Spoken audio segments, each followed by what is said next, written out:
சகோதரர் பக்சிங் அவர்களின் ஊழியத்திலிருந்து விடாய் துணிக்கு ஏற்ற வார்த்தைகள். ஆகஸ்ட் மாதம் 29ஆம் தேதி. ஒருவன் பாவம் செய்வானானால் நீதிபரராயிருக்கிற இயேசு கிறிஸ்து நமக்காக பிதாவினிடத்தில் பரிந்து பேசுகிறவராயிருக்கிறார். 1 யோவான் 2வது அதிகாரம் 1வது வசனம். 1 யோவான் 2வது அதிகாரம் 1வது வசனத்தில் கர்த்தராகிய இயேசு கிறிஸ்து நம்முடைய வழக்கறிஞராக இருக்கிறார். அவர் எப்பொழுதும் நமக்காக பரிந்து பேச ஆயத்தமாக இருக்கிறார் என்று நாம் வாசிக்கின்றோம். எரேமியா தீர்க்கதரிசியின் புஸ்தகம் 50வது அதிகாரம் 34வது வசனத்தில் அவர்களுடைய மீட்பரோவெனில் வல்லமை உள்ளவர், சேனைகளின் கர்த்தர் என்பது அவருடைய நாமம், தேசத்தை இளைப்பார பண்ணுவதற்கும் பாபிலோன் குடிகளை தத்தளிக்க பண்ணுவதற்கும் அவர்களுடைய வழக்கை அவர் நடத்துவார். இஸ்ரவேல் புத்திரர் அவர்களுடைய எதிரிகளால் சிறைபிடிக்கப்பட்டார்கள். அவருடைய எதிரிகள் அவர்களை துன்புறுத்தினார்கள், அவர்களை விடுவிக்கவில்லை. ஆனால் தேவன் அவர்கள் சார்பாக தலையிட்டு தம்முடைய வல்லமையால் அவர்களை சிறையிருப்பிலிருந்து வெளியே கொண்டு வந்தார். இதே போலவே நாம் ஏதாவது பாவத்தில் அல்லது சோதனையில் விழுந்தால் எதிரி நம்மை விடுவிக்க மறுக்கிறான். நம்முடைய புத்திசாலித்தனம் மற்றும் வேத அறிவால் நாம் ஜெயிக்க முடியும் என்று நினைக்கின்றோம். ஆனால் நாம் தோல்வி அடைந்து விடுகிறோம்.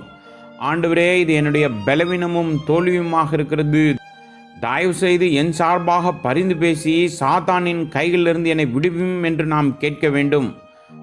விசுவாசத்தினாலே நாம் நம்முடைய கர்த்தருடைய பிரதான ஆசாரிய ஊழியத்தை நமக்காக தொடர்ந்து உரிமை கொண்டாட வேண்டும். ஜீவனுள்ள கர்த்தராகிய இயேசு கிறிஸ்து நமக்காக மன்றாடுகிறார். நம்முடைய தோல்வியிலிருந்து நம்மை விடுவிக்கிறார். அவர் இல்லாமல் நாம் எதுவும் செய்ய முடியாது என்பதை நாம் உணர வேண்டும். நாம் பரிபூர்ணத்துக்கு வரும் வரை அவருடைய பரிந்து பேசுகிற ஊழியத்தை சார்ந்திருக்க வேண்டும். இந்த நோக்கத்திற்காக அவர் தம்மிடமுள்ள அனைத்தையும் கொடுத்து அவருடைய விலையேறப்பட்ட இரத்தத்தால் நம்மை கிரயத்துக்கு கொண்டார். 1 பேதுரு புஸ்தகம் 1வது அதிகாரம் 16வது வசனத்தில் நான் பரிசுத்தர் ஆகியால் நீங்களும் பரிசுத்தராயிருங்கள் என்று எழுதியிருக்கிறதே.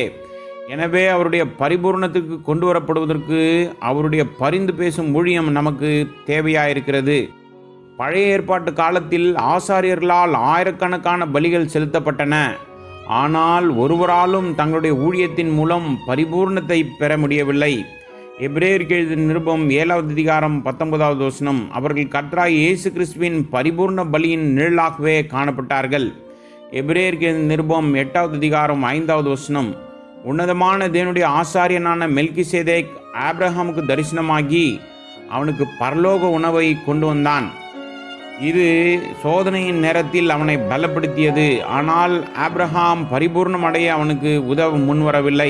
அவர் தனது சரீரம் முழுவதையும் நமக்காக அர்ப்பணித்து மரணத்தை வென்றதன் மூலம் கர்த்தராகிய இயேசு கிறிஸ்து இப்போது நம்முடைய பரலோக பிரதான ஆசாரியராக மாறியிருக்கிறார். அவர் மூலம் நாம் பரிபூர்ணத்தை அடைகிறோம். எபிரேயருக்கு எழுதின நிருபம் 7வது அதிகாரம் 24 மற்றும் 25வது வசனங்கள் அவருடைய ஒரே பரிபூர்ண தியாகத்தின் மூலம் நம்மை பூர்ணப்படுத்துகிறார். ஒவ்வொரு முறையும் நாம் விழும்போது எல்லா மனத்தாழ்மையோடு நறுங்குண்ட இருதயத்தோடு அவரிடம் செல்லும் போதெல்லாம் அவர் தம்முடைய பிரதான ஆசாரிய ஊழியத்தால் நம்மை மன்னித்து தூக்கிவிடுகிறார். நாம் தொடர்ந்து பாவம் செய்யலாம் என்ற அர்த்தத்தை இவை காண்பிக்கிறது என்றல்ல, ஆனால் நாம் நமது மனித வரம்புகளை உணர்ந்து அவருடைய ஊழியத்தை சார்ந்திருக்க வேண்டும் என்பதை காட்டுகிறது.